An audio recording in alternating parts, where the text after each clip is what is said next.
Hey everyone, and welcome to this explainer. I'm absolutely thrilled you're here today because, well, we're going to unpack something truly special. We're looking at the incredible 1,000-year story of Wakefield's constant urban evolution.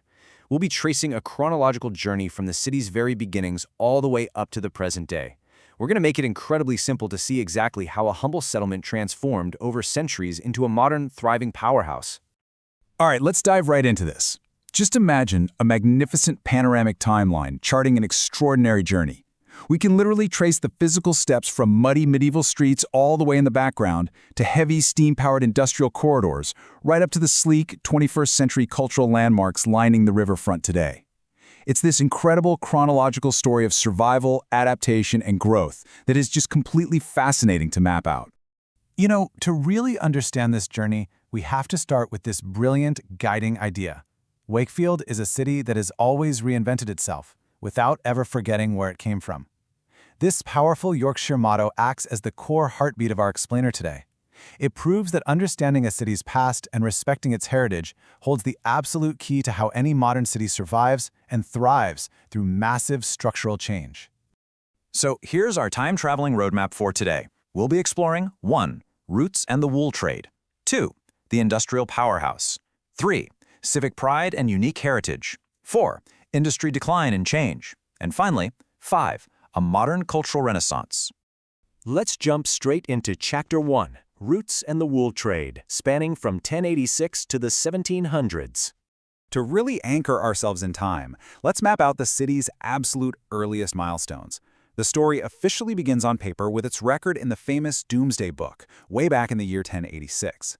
From there, we see the steady, organic growth into a bustling medieval market town by the 1400s, and that early market activity, well, it eventually laid the groundwork for a massive wool and textile expansion that would completely dominate the local economy from the 1500s right through the 1700s. So, how exactly did Wakefield establish its earliest economic foundation? It started out as just a small Anglo-Saxon settlement, defined by muddy medieval streets, illuminated by nothing but warm lantern light. But it didn't stay quiet for long.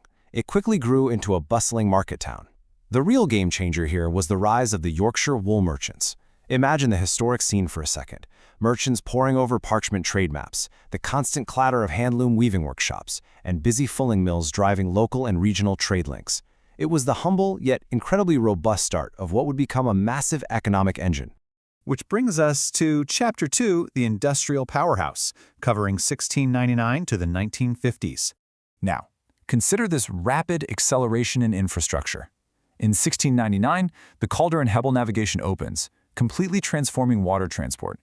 By the 1800s, the broader Industrial Revolution and the local coal boom aggressively take off. And then, a massive leap occurs in 1840, when the Wakefield-Westgate railway station opens its doors. These absolutely crucial transport innovations, from heavy cargo barges floating down the River Calder to the screeching arrival of the railway, acted as the direct catalyst for unprecedented, explosive growth. And the sheer scale of the city's power during this era? Honestly, it's jaw-dropping. 2.8 million. That is the peak output of coal, in tons, extracted every single year. It's a staggering, monumental figure. That coal fueled not just the homes in the city, but the entire region's massive industrial explosion. But wait, right alongside that coal output, 1.2 million. That's 1.2 million tons of rail freight moving through Wakefield's vast yards annually, with steam locomotives roaring through freight depots, rumbling over bridges, and flying past complex signal boxes. This metric alone proves Wakefield was the undisputed beating engine room of the region. This brilliantly illustrates just how massive and complex this whole operation was. The district was home to over 850 operating collieries and more than 1,500 individual pits and shafts literally dug into the earth. The landscape above ground was completely dominated by steam power and ironworks, flanked by those vast railway goods yards we just talked about.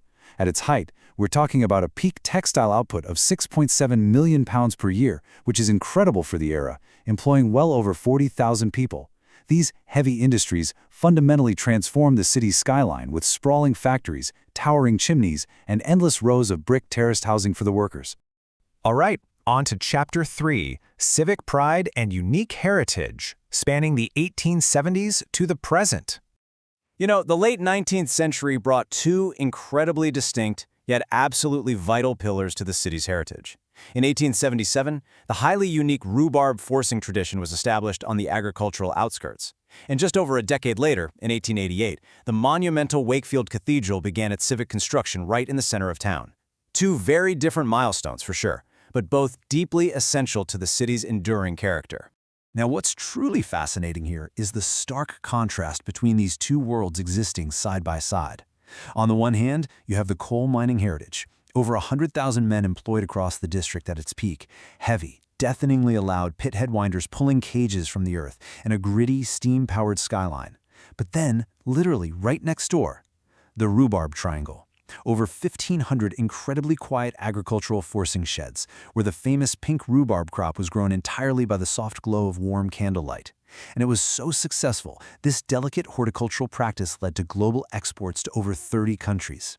It's this fascinating duality, loud, heavy industry clashing beautifully with quiet, delicate agriculture.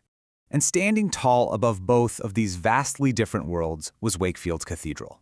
Designed by the renowned architect George Gilbert Scott, its iconic Gothic spire served as a grounding civic landmark. Even as the city swelled outwardly with industrial corridors, rail lines, and agricultural sheds, the cathedral sat proudly and separately in the city center.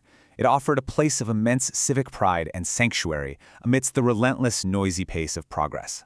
Moving into a tougher era now. Chapter 4, Industry Decline and Change, from the 1960s to the 1980s. As the global demand for coal and traditional, localized manufacturing began to vanish, Wakefield's heavy industry went into a rapid and painful decline. The city faced widespread factory closures and massive job losses that deeply impacted the local community. What were once bustling, steam-filled freight yards and thriving, noisy collieries were suddenly left empty, quiet, and fading away. The city was forcefully pushed to a critical crossroads. It had to adapt to this sweeping structural change. The old ways were gone, creating a critical and urgent need for reinvention. But here is the comeback story. Chapter 5, A Modern Cultural Renaissance, taking us from 2000 to 2026. The modern milestones show exactly how the city systematically pulled itself out of industrial decline and stepped boldly into the 21st century. In 2000, a massive, dedicated wave of city center regeneration officially began. By 2011, the internationally acclaimed Hepworth Wakefield Gallery opened its doors on the waterfront. And looking ahead to 2026, we see a sustainable, connected, digital economy fully thriving. This right here is the timeline of an incredibly successful, deliberate comeback. Let's see how this builds step by step to create a totally new civic identity. Step 1 was heavily focused on waterfront regeneration and reclaiming public spaces, carefully clearing out the old, abandoned industrial riverfronts and making them accessible again. Step 2 was the brilliant opening of the Hepworth Wakefield, which firmly established the city as a major global cultural destination, acting as a perfect companion to the renowned Yorkshire Sculpture Park nearby.